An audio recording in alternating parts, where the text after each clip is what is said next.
Over the last couple of weeks, we have been confronted with the reality that the road to discipleship is a difficult one. 2 weeks ago, we heard Jesus tell us that to love as He loves will often leave us in a position that is unwelcomed by the world, at times even by those closest to us. In Luke chapter 12, verses 52 and 53, Jesus says to us, "From now on, a household of 5 will be divided, 3 against 2 and 2 against 3. A father will be divided against his son, and a son against his father, a mother against her daughter, and a daughter against her mother, a mother-in-law against her daughter-in-law, and a daughter-in-law against her mother-in-law." Then last week, we were told that to enter the kingdom of heaven is like entering through a narrow and we might even say a somewhat deceptive gate. For as Jesus explained, even those who believe they have passed through may be left unrecognized by the one whom they seek. After the master of the house has arisen and locked the door, then you will stand outside knocking and saying, "Lord, open the door for us." He will say to you in reply, "I do not know where you are from." These words are difficult to accept. So goes the gospel. If we ever walk away from hearing the gospel feeling comfortable and saying to ourselves, "Yep, I've got it," we haven't heard the gospel. The gospel continually challenges us to strive for deeper intimacy with God, regardless of where we currently are on our spiritual journey. That said, encapsulating the challenging words we have heard over the past couple of weeks have been others filled with hope. Just last week, we heard both the prophet Isaiah and Jesus himself speak of a time when the entire human family would be gathered peacefully in the worship of our God, and thereby share in His very life. Moreover, 3 weeks ago, we were given the example of Abraham, our father in faith, who through the gift of faith God had given him, was able to pursue the difficult path God had called him to travel. Today, we are confronted with yet another message which has both challenging and hope-filled aspects. If we were to put a thematic label on our readings for today, we could say that today is Humility Sunday, as the first and gospel readings for today explicitly address this virtue. In many ways, this theme ties directly back to the exposition of faith we heard 3 weeks ago. Then, while being presented with the example of Abraham in our second reading from Hebrews, we heard Jesus challenge us to live in the breach between time and eternity by living a life that is based upon faith, just as Abraham did. At that time, we likened faith to a lived trust in our Creator God and His revealed Word, both as spoken by the prophets and most especially as lived by the incarnate Son of God. I would propose that if the primary characteristic put on display by the life of Abraham is faith, the secondary characteristic is that of humility, a necessary consequent of true faith. Our first reading from chapter 3 of the book of Sirach focuses on the virtue of humility. In verses 17 to 20, the sacred author encourages us to be humble, writing, "My son, conduct your affairs with humility, and you will be loved more than a giver of gifts. Humble yourself the more, the greater you are, and you will find mercy in the sight of God. For great is the power of the Lord. By the humble He is glorified." All of our aims, actions, and self-estimation, the sacred author is telling us, should be characterized by humility. Notice the central aim of the author's teaching is to fend off the vice of pride. For he writes, "Humble yourself the more, the greater you are, and you will find mercy in the sight of God." From the very beginning of time, the human family has been tempted by the vice of pride. It is this vice, which we might call the vice of vices, or the mother of all vice and sin, which precipitated the fall of our first parents, Adam and Eve. The vice of pride necessarily separates us from God, or sets us against God. The reason for this is that pride gives us an inflated view of ourselves, meaning it distorts our vision of reality to the point that we think of ourselves as more important or greater in absolute or ontological terms than we actually are. At bottom, pride is the temptation to make gods of ourselves, which is precisely the temptation succumbed to by Adam and Eve. In Genesis 3, after Eve corrects the serpent by telling him that God had not forbidden them to eat of any of the trees in the garden, only the tree of the knowledge of good and evil, and that under the punishment of death, in verses 4 to 5, the serpent says to Eve, "You certainly will not die. God knows well that when you eat of it, your eyes will be opened, and you will be like gods who know good and evil." Notice what the temptation really is here. The temptation is to be like God or to simply be God. The serpent is already distorting reality, for God created human creatures in his own image and likeness, already suggesting to us that we have been created to share in God's very life. In other words, we have been made to be partakers in the divine nature, as St. Peter teaches us in his second epistle.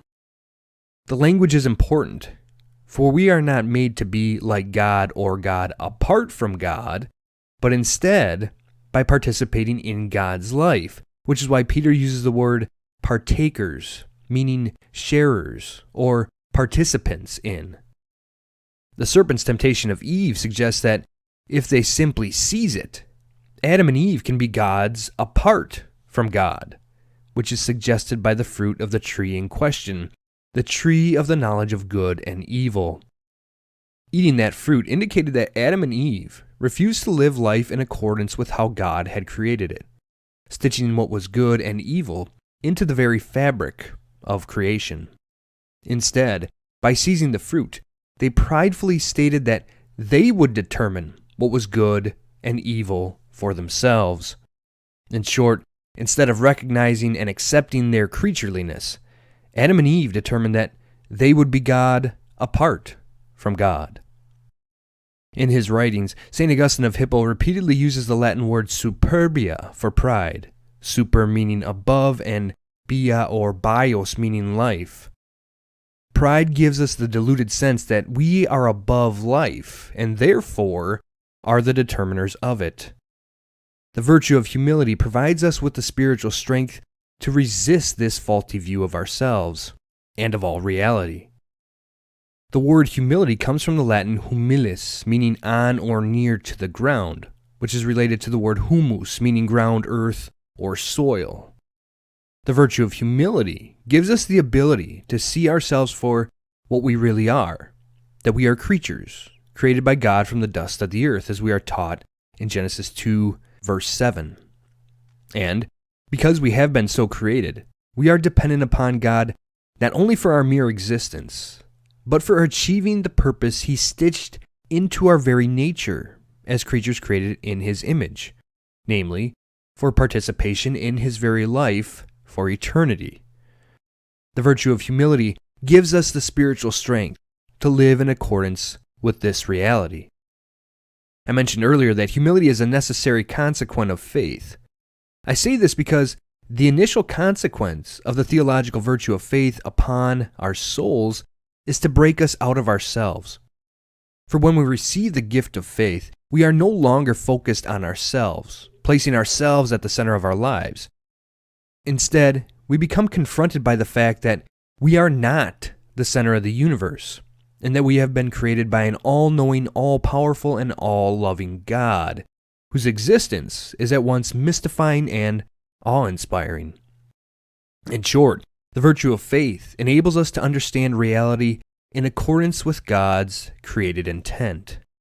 This is why St. Thomas Aquinas describes the theological virtue of faith as perfecting the intellect in his Summa Theologica.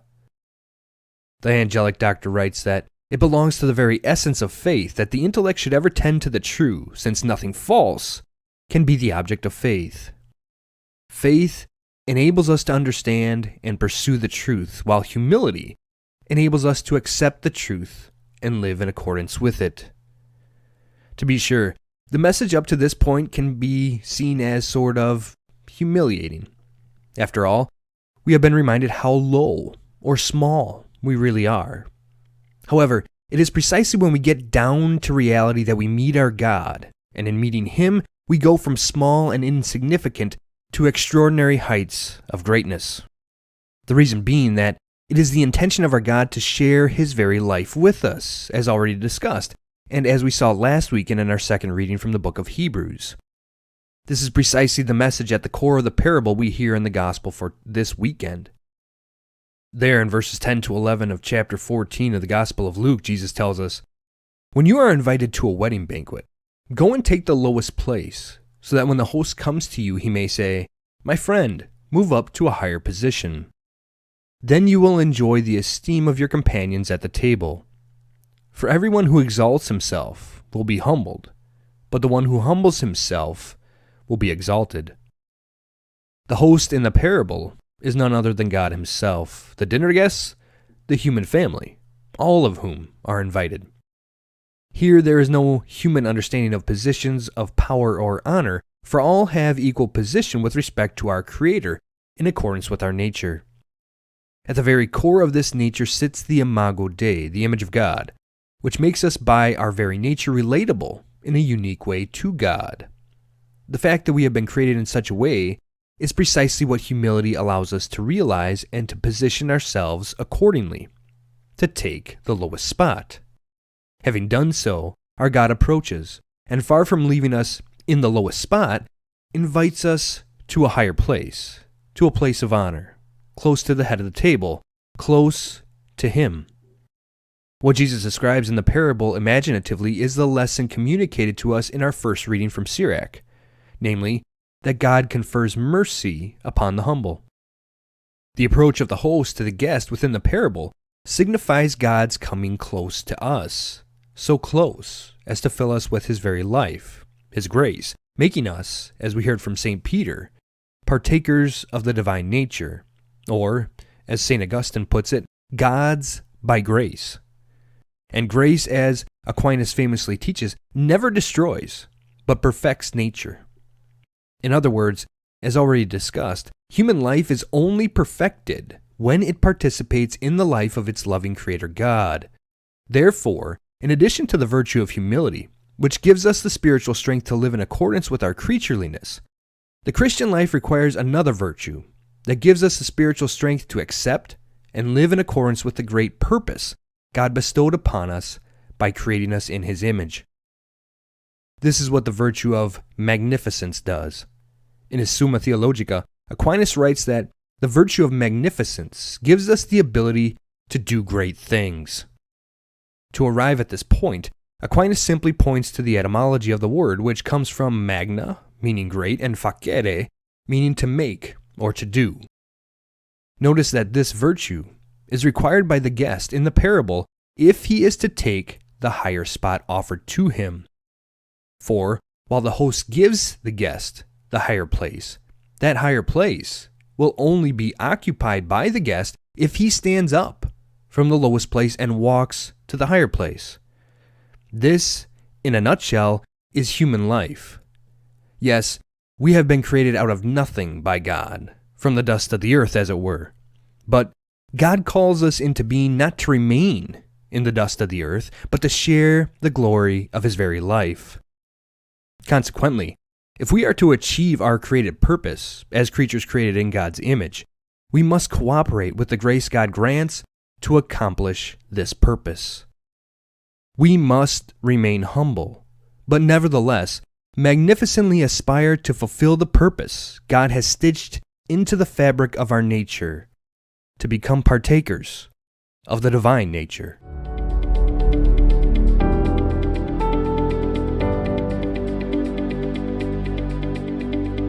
If you enjoyed this, hit that subscribe button and check us out at FRESHImage.org, where you'll find commentaries and articles on countless topics important for becoming the unique image of God you have been created to be. And be sure to check out FRESHImageMedia.com, our sister company, to discover Christian home goods and gifts deeply rooted in Scripture that you won't find anywhere else.